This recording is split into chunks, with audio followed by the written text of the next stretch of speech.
Well, a very warm welcome to RPTV. It's Triumph Hurdle time here in the studio. Nick Watts, Graham Rodway with me as usual. So, the gentlemen, looks like a fiercely competitive contest, at least at the top of the market. We have, of course, Our Connor, Rolling Star and Far West, three top-looking juveniles, all vying for favouritism. Nick, out of the three, which one are you going with? I'll go with Rolling Star.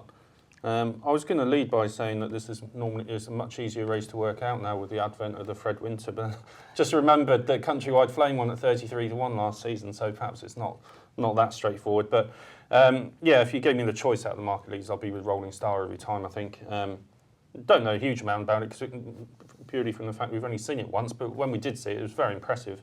Won at Cheltenham on Trials Day, beat a good sort in Irish Saint, who's boosted the form since because he won the Adonis, beating Vasco de Roncesvalles. So there's a couple of other horses' form that ties in with his.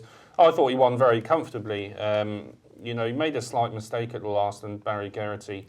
Ruby Walsh was leading him up the running, but you always felt that Barry Geraghty on Rolling Star had plenty left, and that's the way it proved. He just nudged him out. I thought he won very comfortably indeed. I think if he's come on for that, which I'm sure he would have done, then he'll take all the beating. I think on that piece of form alone, he'd take quite a lot of beating, but I imagine he's come on quite a bit since then. I think he's the one they've all got to beat. I think he's got very solid claims. It'd be interesting how the Henderson stable view River Maig in comparison with Rolling Star, given the form line through Far West, who is currently 5-1 for this. Yeah, I mean, River Maig goes in the first race, and there's that race at Ascot recently against Far West. I think it was a bit farcical from all accounts. It turned into a 3-furlong burn-up. So I'm not sure what you can take from that on its own. Yeah, Far West is a worthy rival. Our Connor would be the one I'd be wanting to take on, really. Just for the simple reason that he's been running quite a lot. He started life as a 3-year-old on the flat for Desi Hughes last year, and he's run all through the summer on the flat, all through the winter.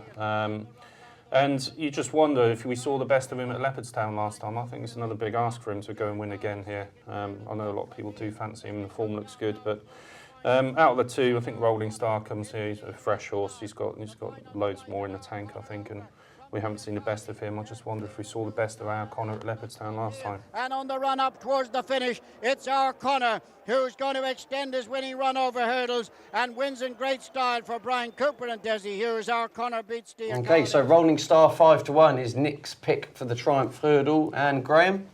Competitive, Ted. No, this is easy, this race.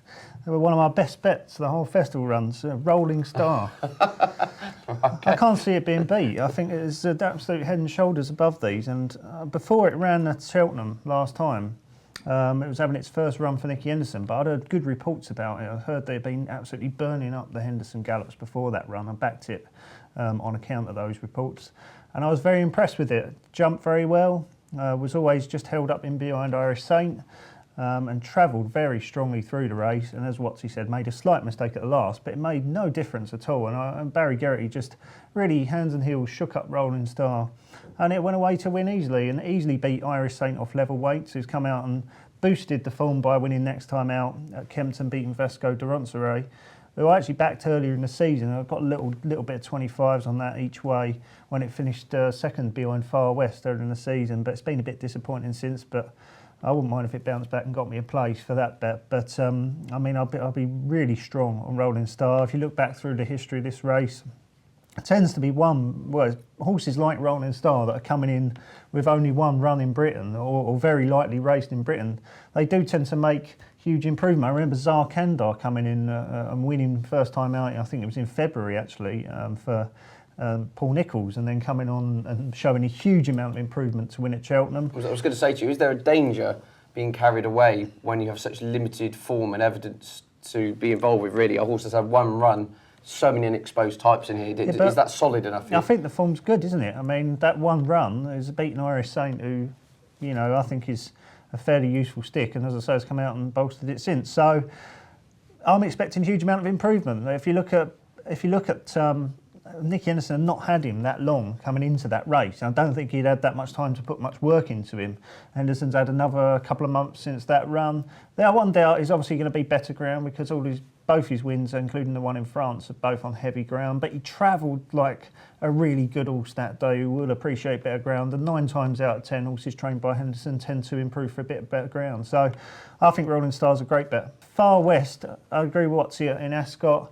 I was at Ascot that day. I've never seen a more ridiculous race in my life. Barry Geraghty was at pains not to give River Make a hard race.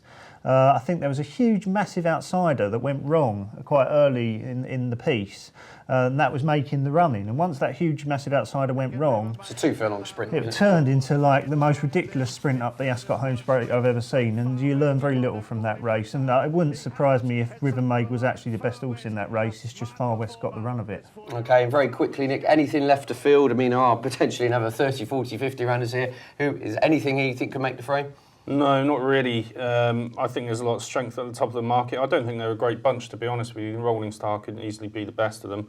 If there was a massive result of a big price, Jack Adam of Willie Mullins has won well last time. I think he would need softer, heavy ground. If it did turn up softer, heavy on the last day at Cheltenham, then he'd be worth a few quid at 33 to 1. But otherwise, You're not keen on price-wise, Lac Fontana?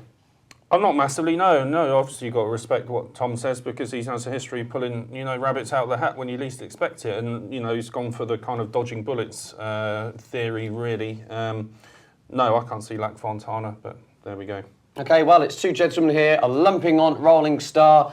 Got my long shot goggles on. I agree with Graham to some extent now. I think Vasco de Roncesvalles, with a quick pace, he can nick a frame and, perhaps nick third. So thanks for watching. See you all again soon.